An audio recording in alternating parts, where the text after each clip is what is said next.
We'll have to hold. Hi everyone. Happy Coachella Valley Gardening Day. Can you hear it in my lungs? Anybody else having a hard time breathing? All right, I don't want to get depressed too quickly here. Okay, so how many gardeners do we have in the room? Yeah, pretty good. Okay, so gardening in the desert takes, something special, so give yourselves a hand. You're amazing. Thank you. Thank you, ECR, for hosting. So whether or not you're a gardener, in the next 15 minutes, I'm going to show you how the organic material you create in your own home can help our entire region conserve water. Come on, guys. All right. So, yeah, we're like teaming up on that one. All right. And it can regenerate our soil. It can draw carbon out of the atmosphere. And it can provide more nutritious food for people and make our community a happier place. You believe me? Oh my gosh, I feel like I'm among friends. All right, I can just not be so afraid. Okay, so are you ready? Let's start at the beginning. We all have habits.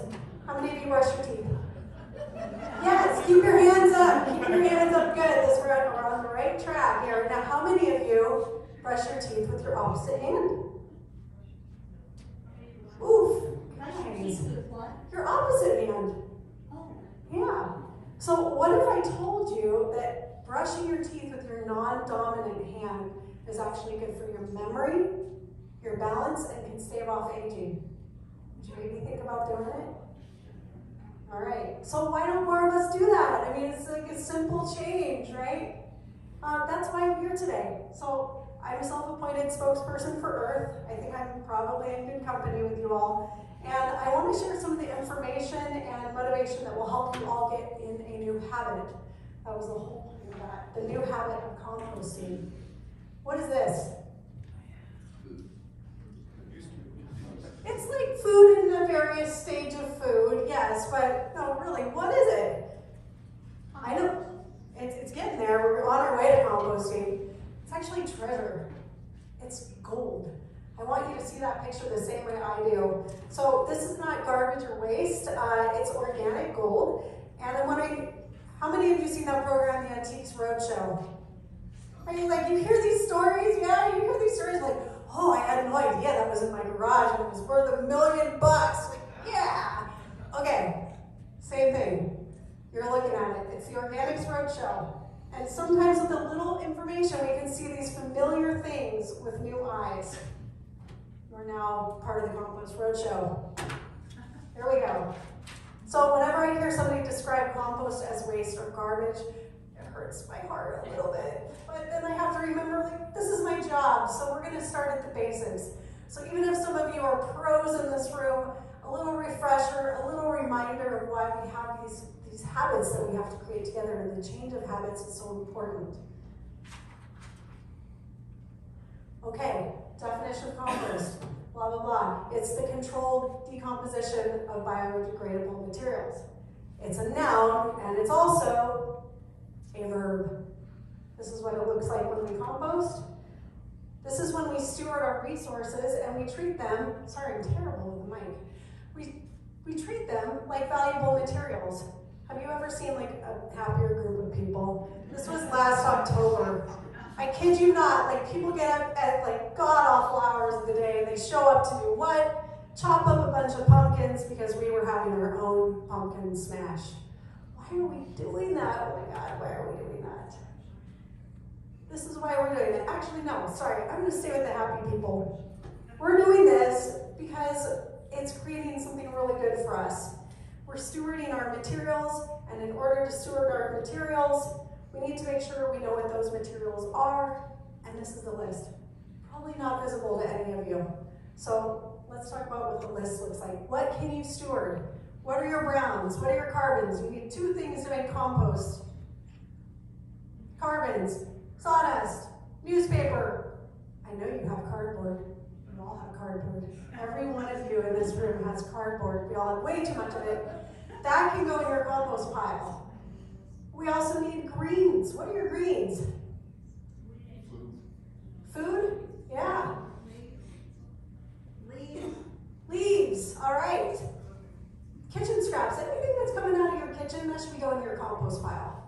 And if it's not your home compost pile or your community compost pile, then your city should be taking that for you, and they can take everything. They can take your meat, your bones, your dairy, your oil, all that good stuff. It all goes back to the earth. Why do we need all this stuff? I'm gonna get to it. We need two other things you don't really have to work at. You need oxygen and you need water. So I wish it was more complicated than that, because that's why they would pay me the big bucks to come tell you this, but this is your secret. 4 things. That's it. It's so dang simple. Most people that talk to us are like, I had no idea. It's really that easy. Okay, so oxygen. Why do we need oxygen in our compost pile? You'll know if you don't get air in your compost pile, your nose is going to tell you it's going to stink. You need to turn it. If it's in a tumbler or a pile on the ground, make sure you're giving it air. Turn it a little bit. It'll love you right back. Water. You need water because there's microorganisms in there that need to have the right moisture and the right temperature to survive. So with the balance of those 4 things, you're going to create that gold that we're talking about. What happens if you use too much water in your compost pile? It gets stinky. Just a little bit stinky. So you're going to want to add more browns, more carbon. What happens if you look at your compost pile 2 weeks after you added some coffee grounds and eggshells and it still looks like that? Still looks like eggshells, still looks like coffee. You're going to want to add a little bit more nitrogen. Yes? Carbon. Sorry, guys. Carbon. You're going to want to add a little bit more carbon, wet it down. No, nitrogen. It was right the first time. Thanks. All right, we're on the right track. Honestly, you can't fail. And even on a bad day, it's still going to break down. You want a 50-50 balance, and you want to make sure it's getting air and water. Are you with me? I lost you? Okay. All right. So what's happening in your compost pile has nothing to do with the sunshine. Has everything to do with the health of the microorganisms that are in your pile. These guys are doing all the hard work for you. You can't see them, but they're doing a lot. They're loving you right back. I just want to tell you about this. And the microorganisms, our science, and y'all probably know this, you're probably way smarter than me, but the science is showing us that the microbiome that's in our soil, right beneath our feet, is directly connecting, communicating with our own microbiomes, our gut biomes. Anybody like, yeah, I've heard that before? Yeah. So our health is directly connected to the health of our soils. So we want to make sure that you're building the kind of compost that's going to create a very healthy microbiome. So temperature-wise, again, we talked about it. It's not coming from the air. It's coming from the balance of the carbon, nitrogen, oxygen, and the moisture level in your compost pile. You'll know you're doing it right if you can wring your compost out and it's like a well-wrung out sponge. If it's too soupy, you don't want that. It'll be a little stinky and it'll attract pests. Okay, back to the Compost Roadshow. Sorry guys, we gotta talk about it a little bit. This is what they asked me to do. We're gonna talk about composting, how it's connected to the climate, right? So we already know what we've done.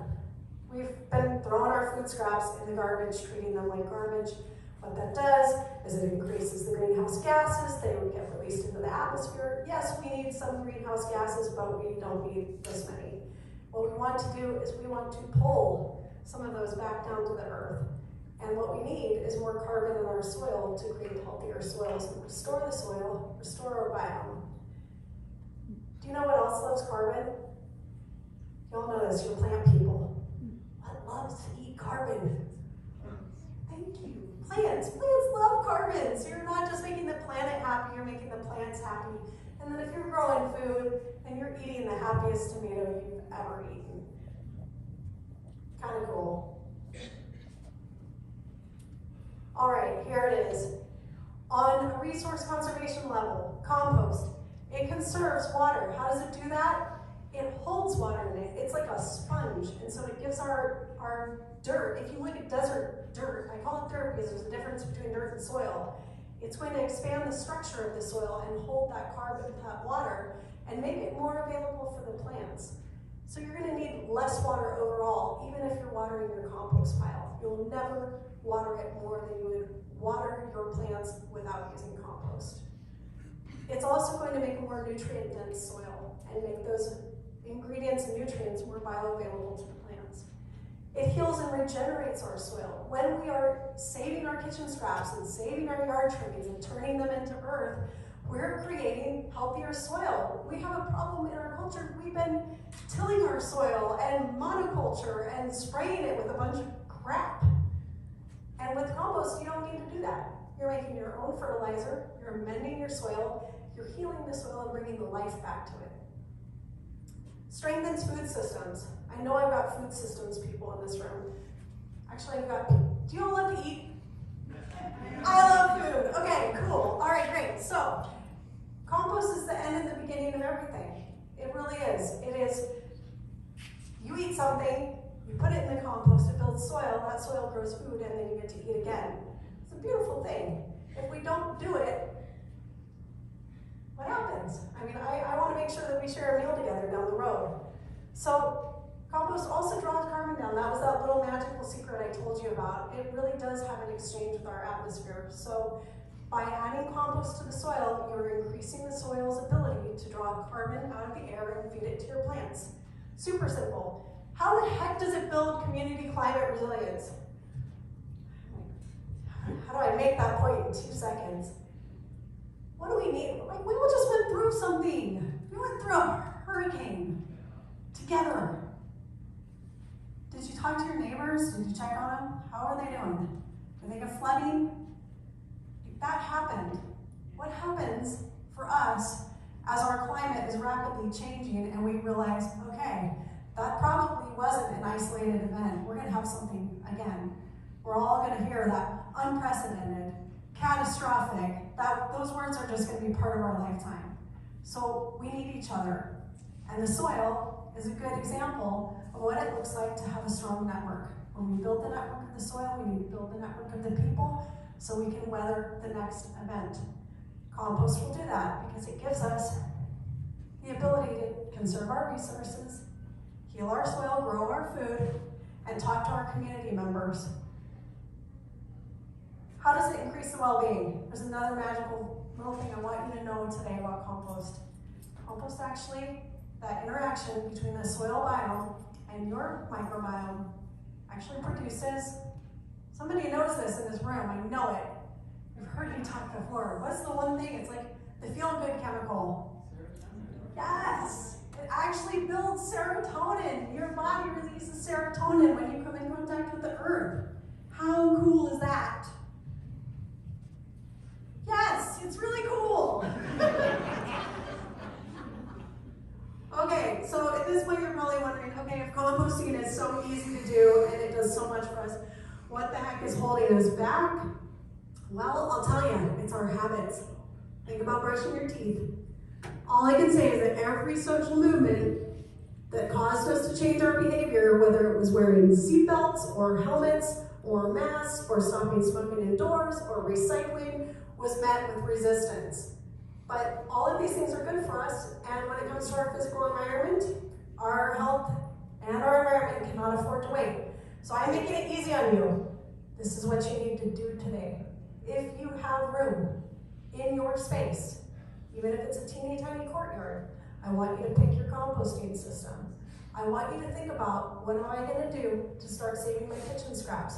And if you have no clue by the time you walk out of this room, I want you to go back to the desert compost table. We'll teach you in 2 minutes. We'll set you up with an idea and a system for free. We care that much about you, and we care that much about the planet. So there's no time like the present to start a new habit. Here are some other ways you can get involved. Desert Compost has a core of volunteers.